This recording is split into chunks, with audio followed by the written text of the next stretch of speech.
Olá a todos e sejam bem-vindos a esta nova série de episódios da Pensar em Linux. Nesta série nós vamos falar do Linux Ubuntu em particular, mas antes de passarmos ao Ubuntu propriamente dito, vamos ver aqui apenas uma história muito rápida acerca do que é o Linux. Muito rápida mesmo. Bom, então, afinal, o que é o Linux? O Linux basicamente é um sistema operativo, que é aquilo que serve de intermediário entre o computador e o utilizador. Por sua vez, o sistema operativo está dividido em duas partes. Temos o núcleo, que é o que está mais próximo do computador, do hardware, e a interface, que é o que está mais próximo do utilizador. Esta interface é aquilo que nós conhecemos como as janelas, os ícones, os botões, tudo aquilo que vemos no nosso monitor, e é assim que nós comunicamos com a nossa máquina.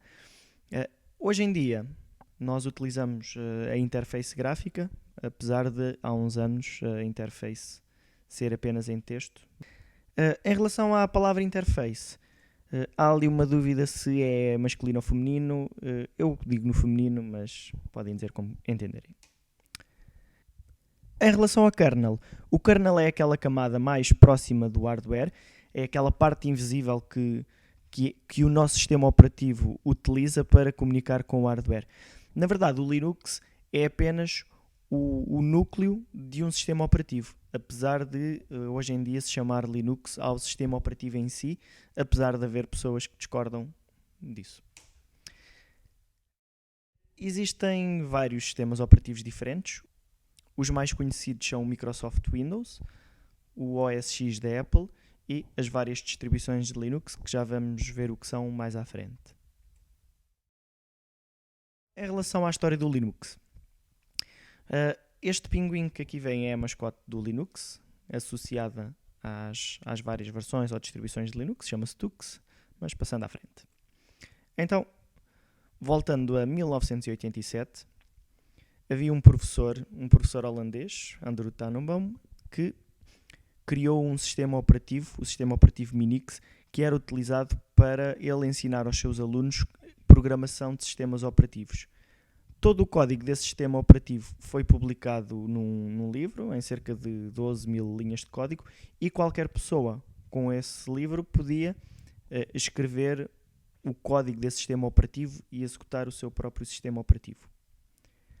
Então, em 91, um finlandês de 21 anos, Linus Torvalds, baseado nesse livro de Andrew Tannenbaum, escreveu o seu próprio kernel do sistema operativo. Portanto, e foi assim que surgiu o kernel do Linux. Com a sua primeira versão do Linux, o Linus quis partilhar o seu código com toda a gente para que o conseguissem ajudar a melhorar. Foi então que ele lançou uma famosa mensagem para um grupo de utilizadores do sistema operativo Minix, em que ele dizia que, como um hobby, estava a criar esse sistema operativo e para o ajudarem. Depois disso, o kernel Linux associou-se ao projeto GNU. Este projeto GNU, liderado por Richard Stallman, que é um grande precursor do software livre, este projeto consistia num sistema com várias aplicações de desenvolvimento livre, mas que faltava-lhe algo, faltava-lhe um kernel mais robusto, e foi aí que o Linux entrou. Portanto, veio preencher esse espaço. Então, com o passar do tempo, apenas uma pessoa que pôs o comboio do Linux em movimento, comboio esse ao qual se rapidamente juntaram dezenas, centenas, milhares de pessoas que hoje em dia ainda colaboram para a evolução deste sistema operativo. Portanto, aqui temos a evolução das versões do kernel do Linux ao longo do tempo. Como este kernel era software livre, facilmente podia ser utilizado por qualquer pessoa que quisesse criar o seu próprio sistema operativo. E então é aqui que surgem as distribuições. Hoje em dia, nós temos várias distribuições de Linux. Distribuições de Linux não são bem versões de Linux, mas são implementações diferentes do kernel do Linux. Na verdade, também existem algumas distribuições criadas em Portugal, e aqui a diferença da escolha de cada uma destas distribuições depende de cada utilizador. Então, neste caso, nestes episódios, nós vamos falar mais de Ubuntu, que é a distribuição mais utilizada, mas aqui vamos ver apenas também quais é que são algumas das diferenças entre estas distribuições. Então, estas diferenças para o utilizador normal, sem entrar muito na parte técnica, basicamente é o ambiente gráfico utilizado pela distribuição, as aplicações que já vêm instaladas quando instalamos o sistema operativo, a facilidade de utilização, a frequência das atualizações e a versão do kernel Linux.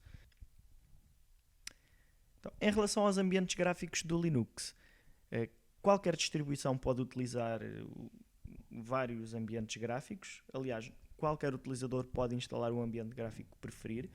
E existem 3 mais conhecidos. Temos o KDE, que é este que vem aqui, que é muito semelhante ao Windows. Temos o GNOME, que durante muito tempo era o mais utilizado pelo Ubuntu. É também semelhante aos menus do Windows, só que aparece em cima no ecrã e depois há ali algumas ligeiras alterações. E o que hoje em dia é utilizado no Ubuntu, que é o Unity, que é uma interface bastante diferente daquilo a que os utilizadores do Windows estão habituados, mas que nem por isso é menos funcional. Estes 3 ambientes gráficos que eu mostrei, na verdade, são ambientes gráficos utilizados em versões diferentes da distribuição Ubuntu. Então, resumindo, o Linux é um software livre e que por acaso é grátis, desenvolvido voluntariamente por vários programadores, utilizadores comuns que dão as suas opiniões sobre o sistema. O Linux pode ser alterado e distribuído por qualquer pessoa e entidade. Qualquer pessoa pode alterar o código, pode ajustá-lo às suas necessidades. É um sistema multitarefa e multiutilizador. É distribuído em vários sabores, as distribuições. É um sistema operativo cujas aplicações não são compatíveis com outros sistemas operativos diferentes. Por exemplo, uma aplicação de Linux não funciona em Windows e vice-versa. É um sistema operativo que pode coabitar pacificamente com outros sistemas operativos no mesmo computador, o que faz quando se inicia o computador, aparece o menu a perguntar-nos se queremos, por exemplo, aceder ao Linux ou ao Windows. E, finalmente, é um sistema operativo com um alto nível de segurança. E o que é que eu quero dizer com alto nível de segurança? Quero dizer que muitos dos problemas que existem noutros sistemas operativos aqui não existem. Por exemplo, a nível de vírus, não é muito mais seguro, uma vez que os vírus que são criados para Windows não funcionam em Linux, tal e qual como eu disse que as aplicações não eram compatíveis.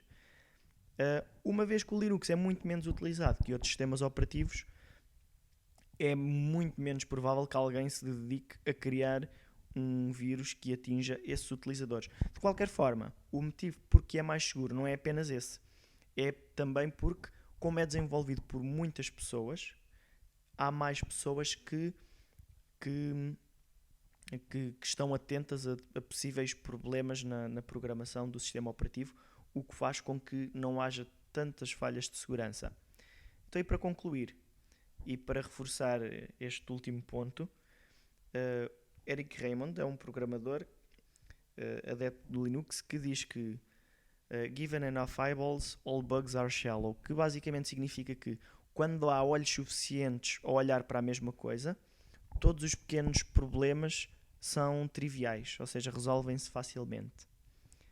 Bom, e para este episódio é tudo. Nos próximos episódios vamos ver como instalar este sistema operativo, neste caso o Linux Ubuntu, e também como se utiliza ou como se instalam aplicações. Portanto, mas isso fica para os próximos episódios. Então, até um próximo episódio e não se esqueçam, vejam, comentem e partilhem.